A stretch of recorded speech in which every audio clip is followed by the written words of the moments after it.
تاریخ میں کچھ لمحے ایسے ہوتے ہیں جو کسی ایک شخص کی ہمت کی وجہ سے ہمیشہ کے لیے یادگار بن جاتے ہیں۔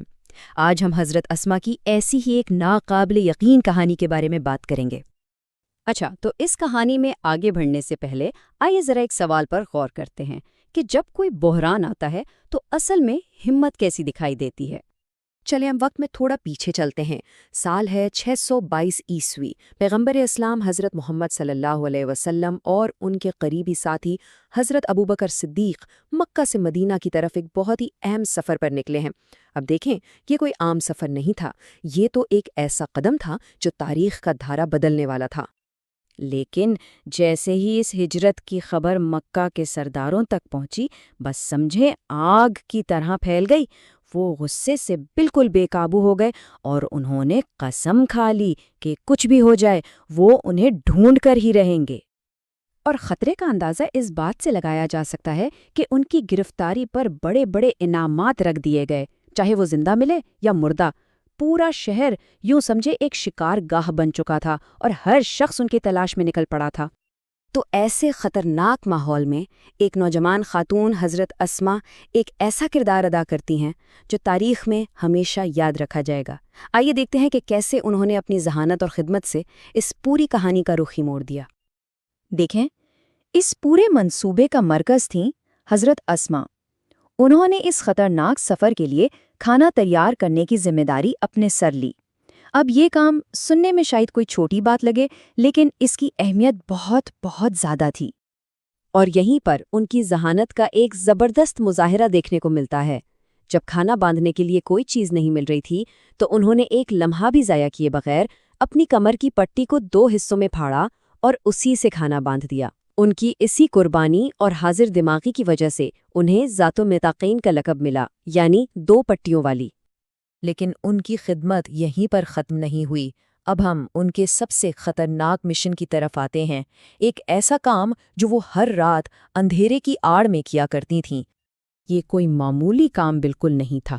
ذرا سوچئے تو، ایک ذرا سی غلطی، ایک ہلکی سی آہٹ بھی اور سب کچھ ختم ہو سکتا تھا۔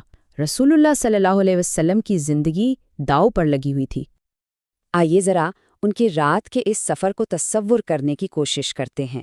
ہر رات وہ پہلے کھانا تیار کرتیں اور پھر گھپ اندھیرے میں پتھریلے اور ناہموار راستوں سے گزر کر غار ثور تک پہنچتیں۔ ہر قدم پر پکڑے جانے کا ڈر، ہر سائے میں دشمن کا شک، یہ صرف جسمانی ہمت کا امتحان نہیں تھا، بلکہ ان کی ذہنی مضبوطی کا بھی کڑا امتحان تھا۔ اور پھر وہ لمحہ بھی آ گیا جب خطرہ خود چل کر ان کے دروازے پر دستک دے رہا تھا۔ یہ کہانی کا وہ موڑ ہے جہاں ان کی ہمت کا سب سے بڑا امتحان ہونا تھا۔ ذرا تصور کریں، رات کی گہری خاموشی ہے اور اچانک دروازے پر زور زور سے دستک ہوتی ہے۔ دروازے پر کون ہے؟ ابو جہل، مکہ کا ایک بہت طاقتور سردار، اور اس کا چہرہ غصے سے بالکل لال ہے۔ وہ ہراتے ہوئے پوچھتا ہے، کہاں ہے تمہارے والد؟ ایسے خطرناک لمحے میں جہاں ایک غلط لفظ بھی جان لیوا ثابت ہو سکتا تھا، حضرت اسما نے کمال ذہانت سے جواب دیا، بھلا مجھے کیسے معلوم ہوگا؟ اب یہ جواب سننے میں تو بڑا سادہ سا لگتا ہے نا، لیکن یہ حکمت اور ہمت کا ایک شاہکار تھا۔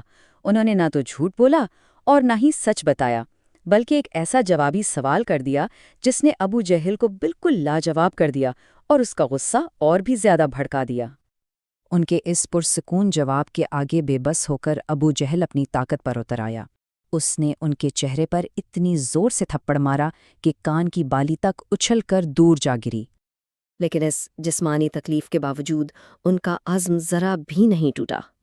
وہ ایک چٹان کی طرح ڈٹی رہیں اور راز ان کے سینے میں ہی محفوظ رہا۔ تو اس پوری کہانی سے ہمیں کیا سبق ملتا ہے؟ حضرت اسما کی جرت کی یہ میراث آج بھی ہمارے لیے اتنی اہم کیوں ہے؟ حضرت اسما کی کہانی ہمیں ذہانت، بہادری، حکمت اور ثابت قدمی کے بارے میں بتاتی ہے۔ انہوں نے یہ ثابت کر دیا کہ اصل طاقت جسمانی قوت میں نہیں، بلکہ اپنے اصولوں پر مضبوطی سے قائم رہنے میں ہے۔ تو آخر میں یہ سوال ہم سب کے لیے ہے کہ جب ہم پر کوئی دباؤ آتا ہے تو ہماری اصل طاقت کا سرچشمہ کیا ہوتا ہے؟ حضرت اسما کی کہانی ہمیں اسی سوال کا جواب خود میں تلاش کرنے کی دعوت دیتی ہے۔